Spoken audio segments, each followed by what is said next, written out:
Olá, família! Com vocês, o projeto CEA em Casa. Vocês que têm crianças conhecem a nossa evangelização infantil Isa Malfei? Nesse momento de pandemia, estamos no Instagram, @B-Paraíso da Leitura. Vai lá assistir as nossas postagens e sempre no primeiro e terceiro sábado temos uma live às 15 horas. Incentivem seus filhos para que eles possam participar. É brincar estudando doutrina espírita. E com você, Juliana Nogueira, com o tema Cuidando da Psicosfera. Olá, amigos. Estou aqui novamente para mais um estudo. Quero agradecer a Deus, agradecer a Jesus e agradecer a essa casa que está me dando mais uma oportunidade de estudar aqui com vocês.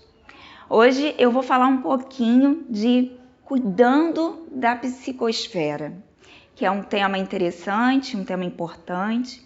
E logo quando eu pensei nesse tema, eu lembrei de um livro, do livro da Joana de Ângeles, chamado Após a Tempestade.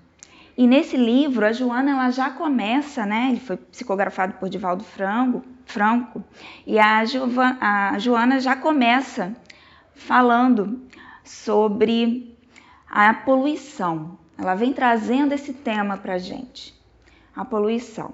E ela começa dizendo da poluição do planeta, do quanto que a gente vem maltratando o planeta através da poluição sonora, através da poluição visual, que a gente vê aí nas redes sociais, a gente vê o quanto que a gente está se cansando com isso, A poluição dos rios, ela vem tratando a poluição em geral.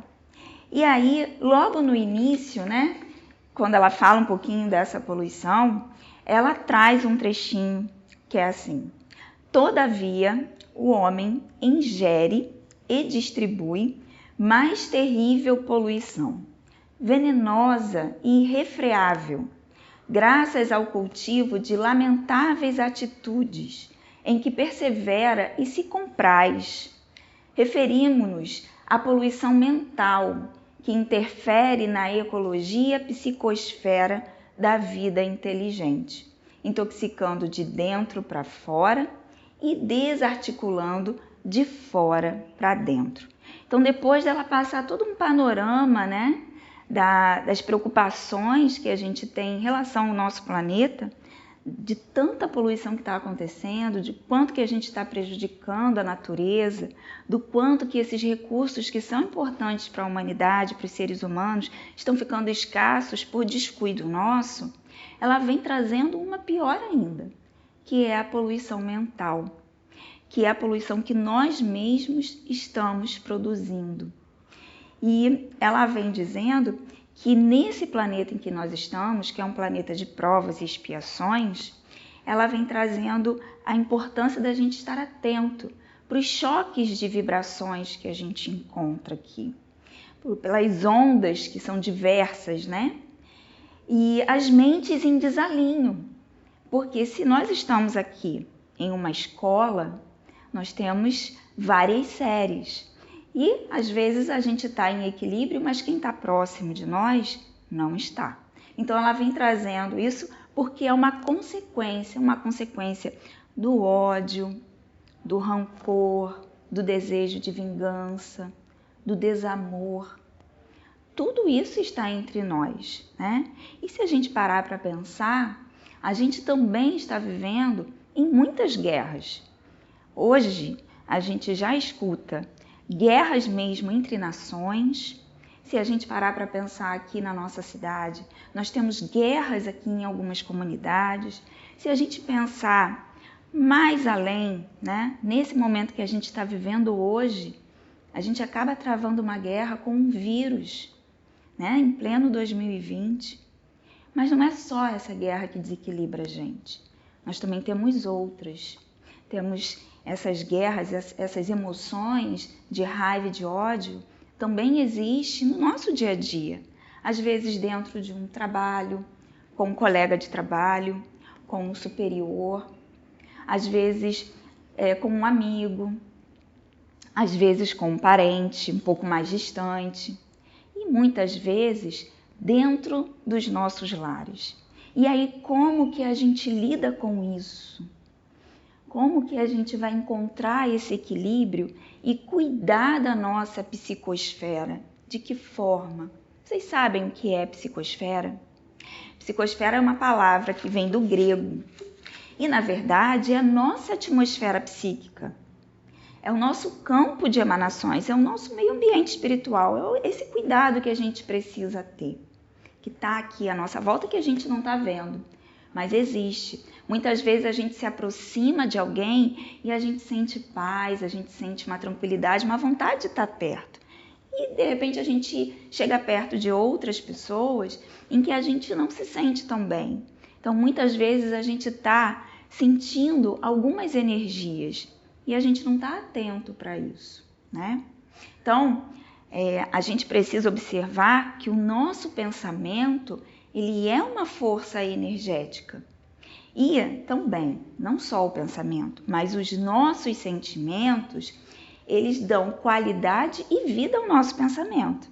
Se vocês lembrarem de alguma situação em que vocês estavam sentindo algo muito bom, tendo um sentimento que era agradável, né? Que dava prazer em sentir, o nosso pensamento também estava mais agradável. E às vezes é um sentimento mais desagradável, que é importante a gente olhar para ele e às vezes a gente deixa o nosso pensamento seguir por um caminho mais negativo. Então, olhar eles dois, muitas vezes eles estão trazendo aí o chão que a gente está pisando, criando a nossa própria realidade. E a gente às vezes fica desatento para ele. E aí o cuidar dessa psicosfera é responsabilidade nossa, não é responsabilidade de mais ninguém. Então, a irmã Cidufo, no livro Reforma Íntima Sem Martírio, ela vem trazendo uma comparação bem interessante. Ela compara as teias de aranha com a nossa mente psíquica.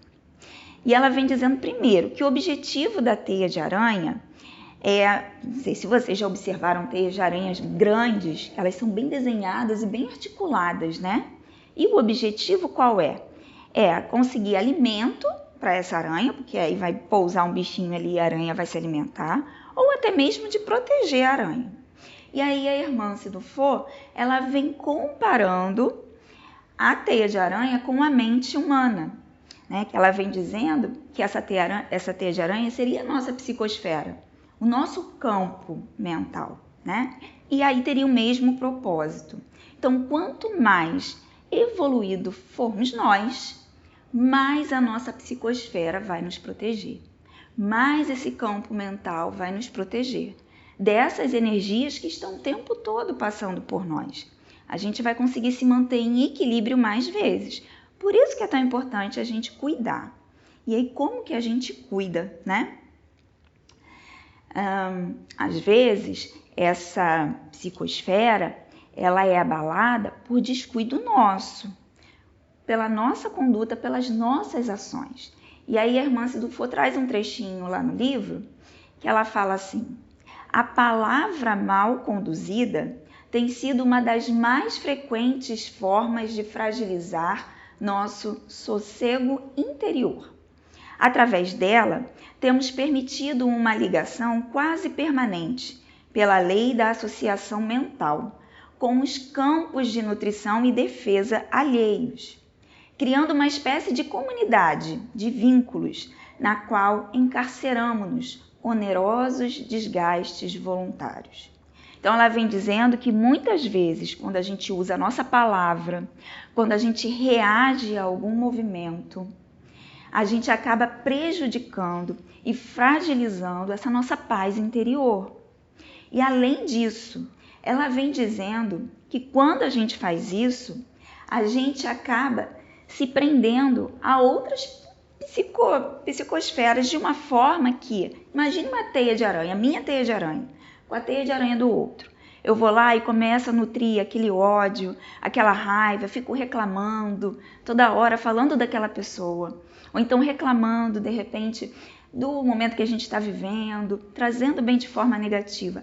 a gente vai se prendendo a outras psicosferas, mas que estão ficando de uma forma muito negativa e a gente vai se mantendo de forma negativa também. Então, cuidar das nossas emoções e cuidar dos nossos pensamentos é muito importante para que a gente não fique nessa vibração baixa. E ela continua falando. Isso tudo acontece pela nossa invigilância, pelo nosso desejo de apontar os aspectos sombrios dos outros e também do meio que a gente vive, trazendo para dentro de nós, para a nossa intimidade, nosso mundo mais íntimo, toda a inferioridade que destacamos fora de nós. Então, olha só, invigilância nossa, reclamação nossa, né? E aí a gente começa a apontar o erro do outro, a gente se incomoda com o que o outro está fazendo de errado. Só que a gente não consegue mudar o outro. A gente não consegue fazer com que o outro mude se ele não quiser. Mas a gente consegue fazer com que a gente mude. A gente consegue fazer com que as nossas condutas, quando a gente percebe que já não são adequadas para a nossa forma de pensar, a gente consegue modificar, né? Então, frequentemente a gente está preocupado com o mal que o outro faz, né? Muitas vezes a gente fica pensando no mal olhado que de repente alguém pode fazer com a gente, mas a gente esquece, né, que o grande inimigo de nós mesmos, na maioria das vezes, somos nós, que não estamos atentos para as nossas próprias atitudes e não estamos nos responsabilizando pelas nossas ações. A gente acaba olhando para as ações do outro e não mudando a nossa, né? Então, somos os únicos responsáveis por nós mesmos. A gente tem uma tendência muito grande de falar para o outro assim: olha, eu tô triste porque você fez isso. Olha, aquela hora que você fez aquilo, você me fez ficar com raiva. Essa fala é uma fala em que a gente joga a responsabilidade dos nossos sentimentos para outra pessoa. A gente não se responsabiliza. E, na verdade, a gente sabe que o outro está sendo só um gatilho para mostrar o que eu ainda tenho dentro de mim. Isso é que é importante a gente entender. Imagina se a gente reencarnasse num lugar onde todo mundo compreendesse a gente. A gente nunca ia entender o que de fato eu tenho que melhorar. Então, eu estou nesse planeta Terra, vivendo numa situação em que muitas vezes eu me sinto incomodada, eu me sinto fragilizada. Mas eu preciso olhar esses sentimentos e pensar: o que eu posso fazer com isso para me melhorar? De que forma que eu posso cuidar de mim? O outro, ele vai fazer o que ele tiver vontade. Ele também está num processo de aprendizado. Mas precisamos ter compaixão, compreender. Nem sempre quando a gente compreende, a gente concorda. Então a gente vai seguindo esse olhar para dentro de nós e trabalhando esse autoconhecimento, que dessa forma nós vamos evoluindo e vamos fortalecendo essa psicosfera. A Hermance Dufour, ela também traz um outro ponto importante. Ela diz que essa necessidade humana de destacar o mal alheio encobre quase sempre o desejo de rebaixar o outro e causar-nos uma ilusória, né, sensação de superioridade. Uma maquinação, na verdade, né, um padrão que a gente traz de muitos anos, né, que traz o nosso orgulho. E isso está na nossa mente. Então, qualquer motivo de comparação com o outro já não nos faz bem. Quando a gente se compara com o outro, ou a gente se diminui, ou a gente diminui o outro para se sentir melhor. Então, a régua, ela é individual, cada um tem a sua. E é preciso que você olhe e, na verdade, que você se compare e siga os caminhos de Jesus. É o nosso único modelo, mais perfeito, né? Que está tão distante de nós, mas a gente sabe que é esse o caminho que a gente precisa seguir. E ela continua dizendo: para nos referirmos ao mal alheio, sem causar prejuízos a nós próprios, a gente precisa antes proceder a uma análise de natureza das nossas emoções e intenções que nos conduzem a agir dessa forma. Então é aprender a olhar para nós e entender: por que eu estou incomodada com aquela pessoa? Por que eu estou reclamando tantas vezes? O que esse sentimento está querendo me dizer? Aonde que está a minha necessidade? Então, eu observar isso vai fazer com que eu tenha condição de me melhorar e de me fortalecer. Daniel Siegel, ele traz num livro O Cérebro da Criança, e ele traz uma explicação para a criança, mas que serve para nós. Ele vem dizendo que o nosso cérebro ele pode ser mostrado na palma da nossa mão. E aqui ele diz que é o nosso tronco cerebral, aonde a gente vem com os nossos instintos, luta e fuga, para a gente se proteger. Esse dedão aqui vem dizendo que é o nosso, vem simbolizando o nosso sistema límbico, as nossas emoções mais fortes, né? E aí, logo acima das nossas emoções, ele fala que nós temos o nosso córtex pré-frontal, que é que está aqui na frente, que é o que faz a gente escolher, né? Então, a gente tem os nossos instintos, que são importantes, a gente tem as nossas emoções e a gente tem o nosso córtex pré-frontal, que vem aqui acolher, não é fingir que elas não existem, mas acolher as nossas emoções.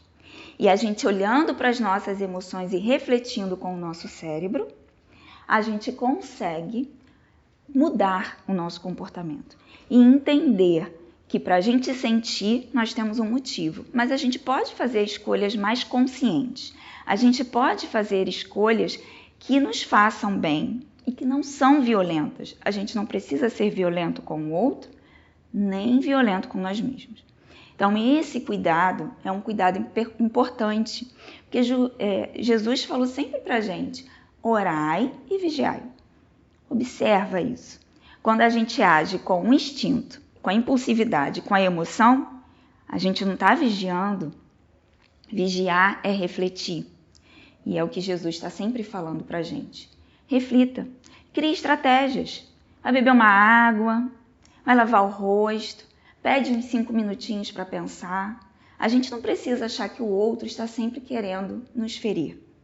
E aí, dessa forma, a gente vai agindo com mais compaixão. Falando de compaixão, que Jesus nos ensinou tanto em viver olhando para o outro e para nós mesmos, com compaixão, com amor, reconhecendo as imperfeições da gente, mas também entendendo que a gente está em um processo, então é respeitando, né?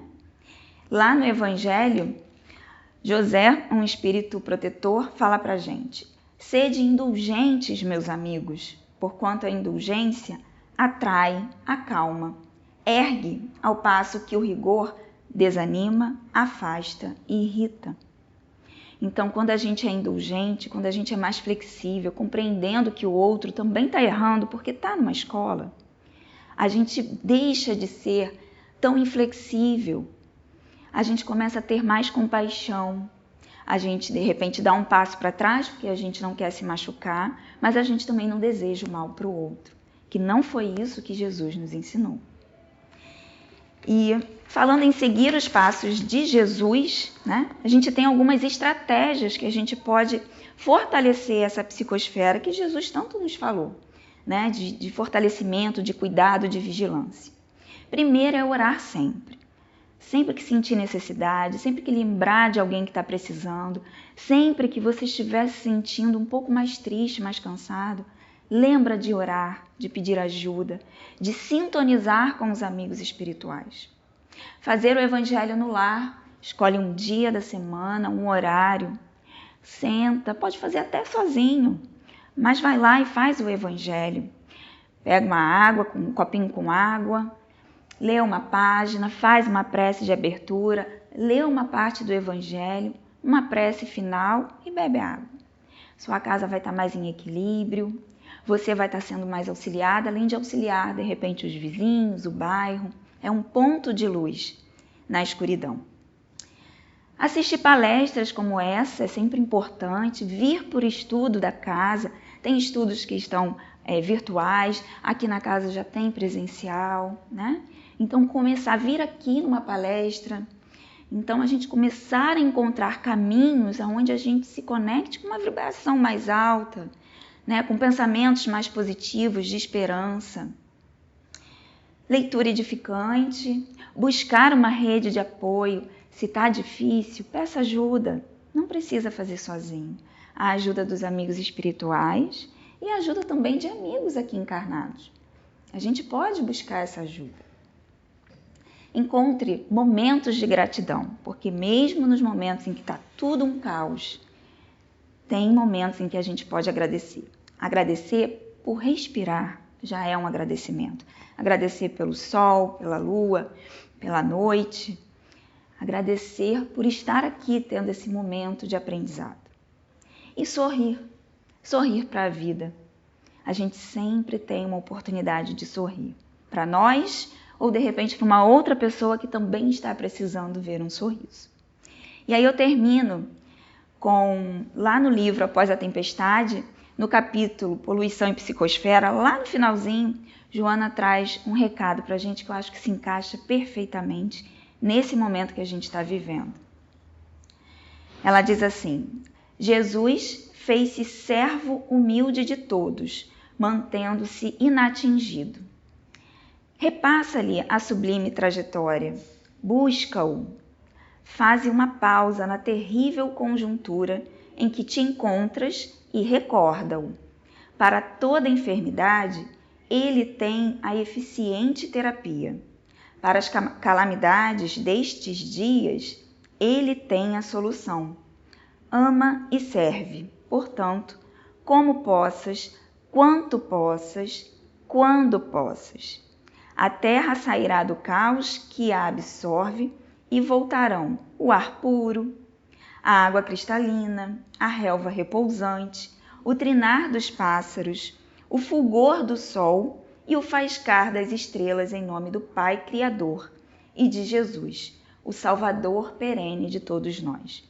Então, a confiança em Deus e em Jesus, de que tudo isso uma hora vai passar, mas que não tem nada errado, tudo é aprendizado para cada um de nós. Então, que a gente siga com fé, com confiança e com a esperança nesse irmão, nesse amigo que está sempre ao nosso lado. Muito obrigada.